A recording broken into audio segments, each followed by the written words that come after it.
ನಮಸ್ಕಾರ. ನನ್ನೆಲ್ಲ ಆತ್ಮೀಯ ಸಹೋದರ ಸಹೋದರರಿಗೆ ಸ್ವಾಗತ ಕೋರ್ತಾ ಈ ಕಾರ್ಯಕ್ರಮವನ್ನು ಒಂದು ಪ್ರಾರ್ಥನಾ ಶ್ಲೋಕದಿಂದ ಪ್ರಾರಂಭಿಸೋಣ. ಶುಕ್ಲಾಂಬರಧರಂ ವಿಷ್ಣುಂ ಶಶಿವರ್ಣಂ ಚತುರ್ಭುಜಂ ಪ್ರಸನ್ನೋದನಂ ಧ್ಯಾಯೇ ಸರ್ವವಿಘ್ನೋಪಶಾಂತಿಯೇ ಬೆನಕ ಬೆನಕ ಏಕದಂತ ಪಚ್ಚಕಲ್ಲು ಪಾಣಿಮೆಟ್ಲು ಒಪ್ಪುವ ವಿಘ್ನೇಶ್ವರ ನಿನಗೆ 21 ನಮಸ್ಕಾರಗಳು. ಗಜಾನನಂ ಗಾಂಗೇಯ ಸಾತ್ಮನೆ ಗೌರಿ ಗಣೇಶಾಸ್ತ ಮಂಗಳ ಒಂದೇ ದೃಷ್ಟಿ ಗಣೇಶಂ ತಂದೃಷ್ಟಿ ದೋಷ ವಿನಾಶಕಂ ನಮೋ ನಮೋ ವಿನಾಯಕಂ. ನಾರಾಯಣಂ ನಮಸ್ಕೃತ್ಯಂ ನರಂಚೇವ ನರೋತ್ತಮಂ ದೇವಿ ಸರಸ್ವತಿ ವ್ಯಾಸೋ ಚೈವ ತಥೋ ಮುದ್ರೇ. ಶ್ರೀ ಗುರುಭ್ಯೋ ನಮಃ. ಶ್ರೀ ಮಾತ್ರೇ ನಮಃ. ಸ್ನೇಹಿತರೆ, ಇದು ಒಂದು ಸ್ವಾರಸ್ಯಕರವಾದ ಕತೆ. ಈ ಕಥೆನ ಬ್ರಹ್ಮ ವೈವರ್ತ್ಯ ಪುರಾಣದಿಂದ ತೆಗೆದುಕೊಳ್ಳಲಾಗಿದೆ. ಈ ಕತೆ ಧನ್ವಂತರಿಯ ಗರ್ವಭಂಗ ಅಂತಲೂ ಇದೆ. ಹಾಗೆ ಈ ಧನ್ವಂತರಿಯ ಗರ್ವಭಂಗ ಯಾಕಾಯ್ತು, ಮತ್ತೆ ಗರ್ವಭಂಗ ಮಾಡಿದವರು ಯಾರು, ಈ ನಾಗಗಳಿಗೆಲ್ಲ ಮಾತಾ ಸುರಸ ಮತ್ತೆ ಮಾನಸಾದೇವಿ ಅಂತಾನು ಕರೀತಾರೆ. ಯಾಕೆ ಆಯಮ್ಮ ಬಂದು, ಏನಿದ್ರ ಕತೆ ವಿಶೇಷ? ಈ ಕತೆನ ನನ್ನ ಎಲ್ಲೂ ಸ್ಕಿಪ್ ಮಾಡದಂಗೆ ಕೊನೆಯವರೆಗೂ ನೋಡಿದ್ರೆ ನಿಮ್ಗೆ ಪರಿಪೂರ್ಣ ವಿಚಾರ ಗೊತ್ತಾಗತ್ತೆ. ಕೃತಯುಗದ ಪೂರ್ವದಲ್ಲಿ ದೂರ್ವಾಸರ ಮೂಲಕ ಶಾಪ ಬಂದಂತ ಇಂದ್ರನಿಗೆ ಪರಿಪೂರ್ಣವಾಗಿ ಇದ್ದಂಥ ಅಷ್ಟೈಶ್ವರ್ಯ ಭೋಗ ಭಾಗ್ಯತೆಗಳು ಜೊತೆಗೆ ಮಹಾಲಕ್ಷ್ಮಿಯು ಸಹ ಸಮುದ್ರದಲ್ಲಿ ಹೊರಟಾಯ್ತು. ಆ ಸಂದರ್ಭದಲ್ಲಿ ಭಗವಾನ್ ವಿಷ್ಣುವಿನ ಆದೇಶದ ಮೇರೆಗೆ ರಾಕ್ಷಸರು ಮತ್ತೆ ದೇವತೆಗಳು ಸೇರಿ ಈ ಕ್ಷೀರಸಾಗರನ್ನ ಕಡಿಲಿಕ್ಕೆ ಬಂದಾಗ ಅಲ್ಲಿ ಹುಟ್ಟಿದಂತ ಅನೇಕ ಮುತ್ತು ರತ್ನ ವಜ್ರ ವೈಡೂರ್ಯಗಳ ಜೊತೆಗೆ ಅಪ್ಸರೆಯರು ಹಾಗೂ ಮಹಾಲಕ್ಷ್ಮಿ ಚಂದ್ರ ಜೊತೆಗೆ ಧನ್ವಂತರಿಯು ಸಹ ಅಲ್ಲಿಂದಾನೆ ಬಂದರು. ಈ ಧನ್ವಂತರಿ ಬಂದಾಗಲೇ ಭಗವಾನ್ ಮಹಾವಿಷ್ಣುನ ಒಂದು ಕಲೆಯಿಂದ ಹುಟ್ಟು ಬಂದವರು. ಹಾಗಾಗಿ ಇವರಿಗೆ ಹುಟ್ಟಿದಾಗ ಅನೇಕ ಶಾಸ್ತ್ರಗಳು, ಮಂತ್ರಗಳು ಹಾಗೂ ಅನೇಕ ಪ್ರಾವೀಣ್ಯದಲ್ಲಿ ಪಂಡಿತರಾಗಿದ್ರು. ಇವರು ಸಾಕ್ಷಾತ್ ಶ್ರೀಮನ್ನಾರಾಯಣನ ಒಂದು ಅಂಶ ಆದ್ರೂ ಸಾಕ್ಷಾತ್ ಪರಮೇಶ್ವರನಾದ ಪರಶಿವನ ಶಿಷ್ಯರಾಗಿದ್ರು. ಇವರ ಹತ್ರ ಅನೇಕ ವಿದ್ಯೆಗಳನ್ನ ಕಲಿತರು. ಜೊತೆಗೆ ಭಗವಾನ್ ಮಹಾವಿಷ್ಣುವಿನ ವಾಹನವಾದ ಗರುಡನಲ್ಲೂ ಸಹ ಇವರು ಅನೇಕ ವಿದ್ಯೆಗಳು ಇವರು ಸಹ ಅವರಿಗೆ ಶಿಷ್ಯರಾಗಿದ್ದು. ಹೀಗೆ ಒಂದಾನೊಂದು ಸಮಯದಲ್ಲಿ ಈ ಧನ್ವಂತರಿ ದೇವನಿಗೆ ಪರಮಾತ್ಮನ, ತನ್ನ ಗುರುವಾದ ಪರಮಾತ್ಮನ ನೋಡಬೇಕು ಅಂತ ಹೊರಡುವಂಥ ಸಂದರ್ಭದಲ್ಲಿ ಅಲ್ಲಿ ಅನೇಕ ಭಯಂಕರವಾದ ನಾಗಗಳು ಸಮೂಹನೇ ಇತ್ತು.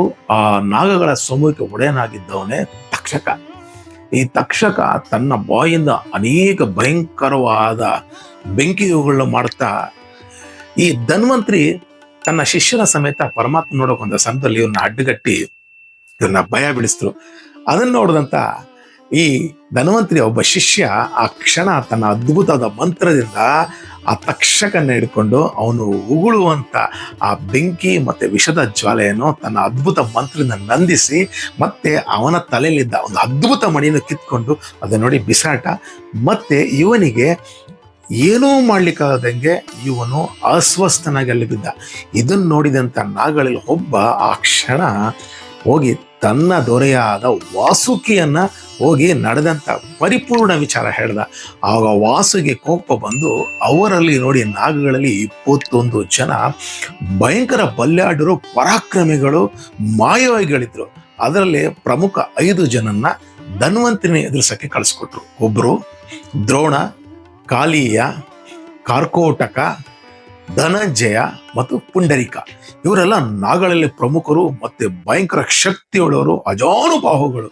ಇವರು ಆ ಕ್ಷಣ ವಾಸುಕಿ ಕೊಟ್ಟಂತ ಆ ಒಂದು ಅಪ್ಪಣೆ ಮೇರೆಗೆ ಆ ಕ್ಷಣ ಧನ್ವಂತರಿ ಇದ್ದಂಥ ಕಡೆಗೆ ಬಂದಾಗ ಅವರು ಬರುವಾಗ್ಲೇನೆ ವಿಷದ ಗಾಳಿ ಉಗುಳ್ಕೊಂಡು ಬಂದರು. ಆ ಕ್ಷಣ ಏನು ಮಾಡಿದ್ರು, ಧನ್ವಂತರಿ ತನ್ನ ಅದ್ಭುತ ಮಂತ್ರಚಾಲದಿಂದ ಆ ಬಿಡುವಂತ ಆ ಗಾಳಿನ ಆಗಲೇ ಅಲ್ಲಿ ಅಸ್ವಸ್ಥ ಮಾಡಿ ಅವರನ್ನೂ ಸಹ ಮಂತ್ರದಿಂದ ತಂತ್ರದಿಂದ ಅವ್ರನ್ನ ತನ್ನ ವಶ ಮಾಡಿಕೊಂಡು ಅವ್ರಿಗೆ ಏನೂ ಮಾಡ್ಲಿಕ್ಕೆ ಆಗ್ದಿರೋ ಥರ ಅಲ್ಲಿ ಅವ್ರನ್ನ ಸ್ತಬ್ಧರ ಮಾಡಿಬಿಟ್ರು.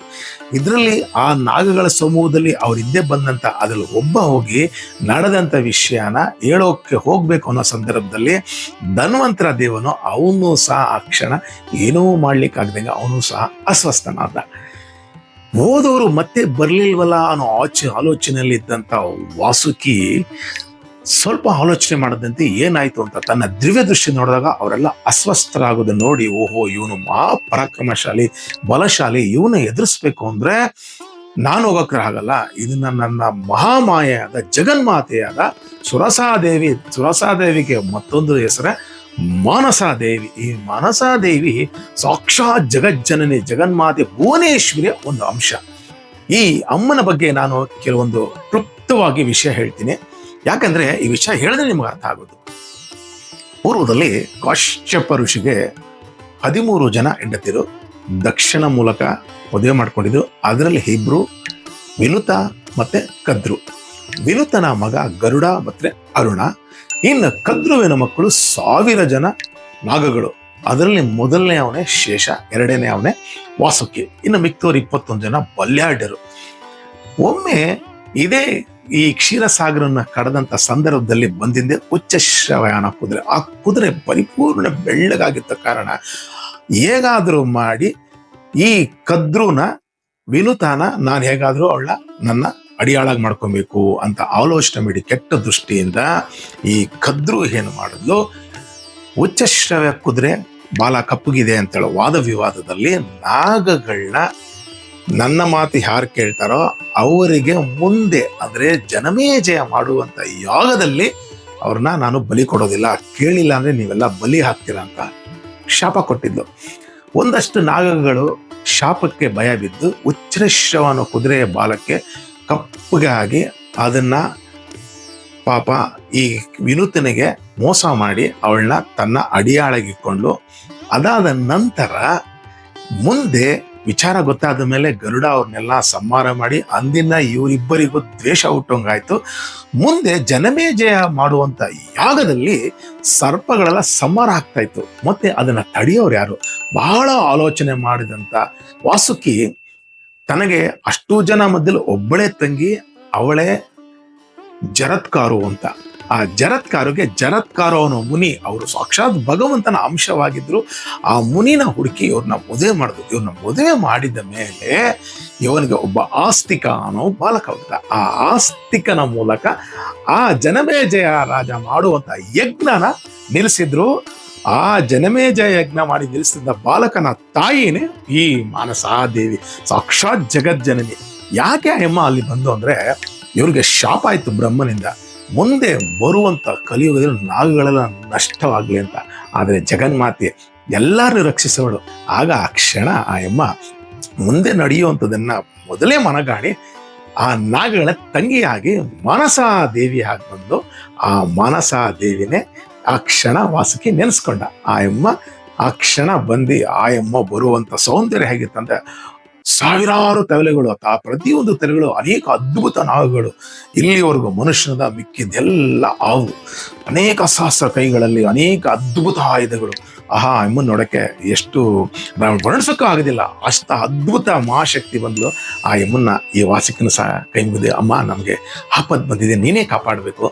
ಧನ್ವಂತರಿ ನಮ್ಮ ಸಹೋದರನ್ನೆಲ್ಲ ನಿಸ್ವಶವಾಗಿ ಬಿಡಿದನಮ್ಮ, ನಾವು ಎದುರಿಸೋಕ್ಕಾಗಲ್ಲ ಅಂದ್ರೆ ಅವಾಗ ತಾಯಿ ಜಗನ್ಮಾತೆ ಹೇಳ್ತಾಳೆ, ನೀನೇನು ತಲೆ ಕೆಡ್ಸ್ಕೊಂಬೇಡ, ನಾನೀಗ ಹೋಗಿ ಅವ್ರನ್ನ ಬಿಡ್ಸ್ಕೊಂಡ್ ಬರ್ತೀನಿ, ನೀನು ಧೈರ್ಯವಾಗಿರೋ, ಅದು ಯಾರೇ ಬರಲಿ, ತ್ರಿಮೂರ್ತಿಗಳು ಬಂದ್ರು ನಾನು ಜಯಿಸ್ತೀನಿ ಅಂತೇಳಿ ಆ ಅಮ್ಮ ಅಲ್ಲಿಂದ ಆ ಕ್ಷಣಾರ್ಧದಲ್ಲಿ ಧನ್ವಂತರಿಯಿಂದ ಜಾಗಕ್ಕೆ ಬಂದು ನೋಡಿದ್ರೆ ಅವಾಗ ಅನ್ಕೊಂಡ್ಲು, ಓಹೋ ಧನ್ವಂತರಿ ನೀನೇನ ಅಂತೇಳಿ ತಾಯಿ ಜಗನ್ಮಾತೆ ಒಂದು ಕ್ಷಣ ತನ್ನಲ್ಲಿದ್ದಂಥ ಅದ್ಭುತ ಆಯುಧವನ್ನ ಧನ್ವಂತರಿ ಮೇಲೆ ಪ್ರಯೋಗ ಮಾಡಲು.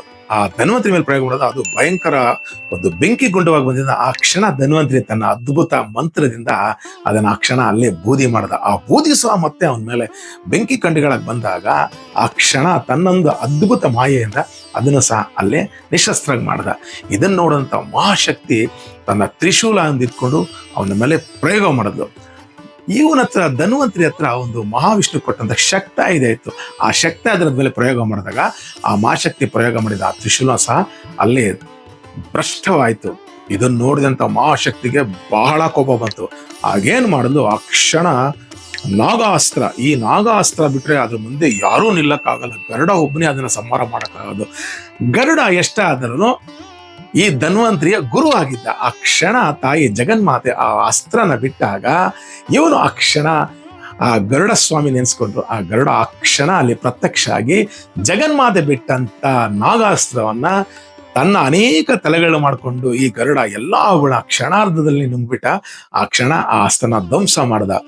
ಇದನ್ನ ನೋಡಿದಂತ ಮಹಾಶಕ್ತಿ ಮತ್ತೊಂದು ಅಸ್ತ್ರ ಪ್ರಯೋಗ ಮಾಡಲು ಆ ಗರುಡ ಏನ್ ಮಾಡ್ದ, ಈ ಧನ್ವಂತರಿ ಮುಂದೆಯರನ್ನ ಹಿಂದೆ ಕಳಿಸಿ ತನ್ನ ಅದ್ಭುತವಾದ ವಿಶಾಲವಾದ ತನ್ನ ರೆಕ್ಕೆಗಳನ್ನ ಬೀಸಿ ತಾಯಿ ಬಿಟ್ಟಂತ ಅದ್ಭುತ ಅಸ್ತ್ರಗಳನ್ನ ತನ್ನ ಗಾಳಿಲೇ ಎಲ್ಲ ಅದನ್ನ ನಿಶ್ಶೇಷವಾಗಿ ಮಾಡಿಬಿಟ್ಟ. ಇದನ್ನ ನೋಡಿದಂತ ಮಹಾಶಕ್ತಿಗೆ ಮತ್ತಷ್ಟು ಕೋಪ ಬಂತು.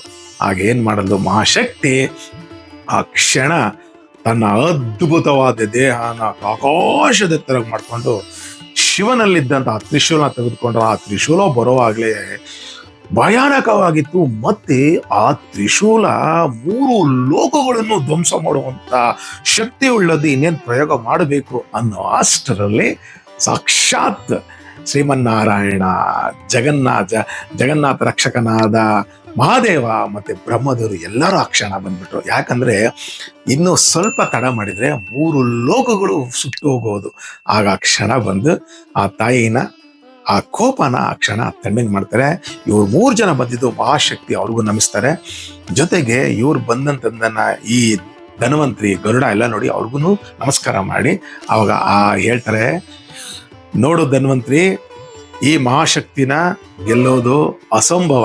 ಯಾಕೆಂದ್ರೆ ನಾವು ಈ ಕ್ಷಣ ಬಂದಿಲ್ಲ ಅಂದ್ರೆ ನೀನು ಗರುಡ ಇಬ್ರು ಸಹ ಅವರ ತ್ರಿಶೂಲಕ್ಕೆ ಸಂಹಾರ ಆಗ್ತಾ ಇದ್ರಿ. ಇದು ಲೋಕಕ್ಕೆ ಬರುವಂತ ಕಂಟಕ. ಹಾಗಾಗಿ ನಾವು ಈ ಕ್ಷಣ ಬರಬೇಕಾಗಿತ್ತು ಅಂತೇಳಿ ಒಬ್ರಿಗೊಬ್ರಿಗೆ ಮೈತ್ರಿ ಮಾಡಲು ಆ ಶಕ್ತಿನ ಏನ್ ಹೇಳಿದ್ರು ಮಹಾಪರಮಾತ್ಮನಾದ ಪರಮೇಶ್ವ ಮತ್ತೆ ವಿಷ್ಣು ಧನ್ವಂತರಿಗಳದ್ದು ಈ ಕ್ಷಣ ಇಮ್ಮನ ನೀವು ಪೂಜಿಸು, ಅವಳು ಕೊಡುವಂತ ವರ ತೆಗೆದುಕೊಂಡು ನೀನು ಅದ್ಭುತವಾಗಿ ನಿನ್ನ ಜೀವನನ ಸಾಗಿಸು ಅಂದಾಗ ಆ ಕ್ಷಣ ಅಲ್ಲೇ ಇದ್ದಂತ ನದಿಗೆ ಹೋಗಿ ಸ್ನಾನ ಮಾಡಿ ಧನ್ವಂತರಿ ದೇವ ಅದ್ಭುತವಾಗಿ ದೇವಿನ ಸ್ತುತಿ ಮಾಡಿ ದೇವಿ ಅವಳಿಗೆ ಬೇಕಾದಂಗೆ ವರ ಕೊಟ್ಲು.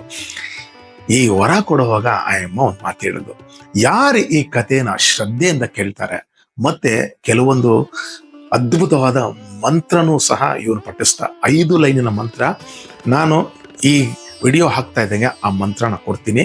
ಈ ಮಂತ್ರನ ಯಾರು ನಾಗದೋಷ, ಸರ್ಪದೋಷ, ಮೈ ಮೇಲೆ ಸ್ಕಿನ್ ಡಿಸೀಸ್ ಇರೋರು ಮತ್ತೆ ಮಕ್ಕಳಿಗೆ ಕಾಲೆಂದಿ ದೋಷ ಅಂತ ಬರುತ್ತೆ, ಸರ್ಪದೋಷ ಅಂತ ಬರುತ್ತೆ, ಇವೆಲ್ಲನೂ ಸಹ ಈ ಶ್ಲೋಕವನ್ನ ಪ್ರತಿದಿನ ಯಾರು ನುಡಿಸ್ತಾರೋ, ಯಾರು ಸ್ಪಷ್ಟವಾಗಿ ಹೇಳ್ತಾರೋ ಅವ್ರಿಗೆ ಖಂಡಿತ ಹೋಗುತ್ತೆ. ಇದನ್ನ ನಾನು ಹೇಳಿಲ್ಲ, ಸಾಕ್ಷಾತ್ ಜಗನ್ಮಾತೆನೇ ಈ ಸ್ತೋತ್ರ ಹೇಳಿದಾಗ ಕೊಟ್ಟಂತ ಅದ್ಭುತ ವರ ಆ ಧನ್ವಂತರಿ ಬೇರೆ ಯಾರು ಅಲ್ಲ, ಸಾಕ್ಷಾತ್ ಆಯುರ್ವೇದ ಅನೇಕ ಔಷಧಿಗಳ ರಾಜ.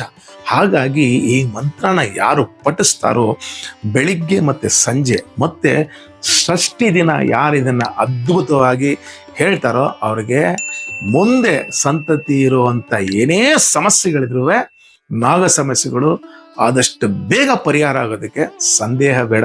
ಇದು ನಾನು ಹೇಳಿಲ್ಲ, ಸಾಕ್ಷಾತ್ ವೇದವ್ಯಾಸರು ಈ ಕಥೆನ ಹೇಳ್ತಾ ಇರೋರು ನರನಾರಾಯಣರು.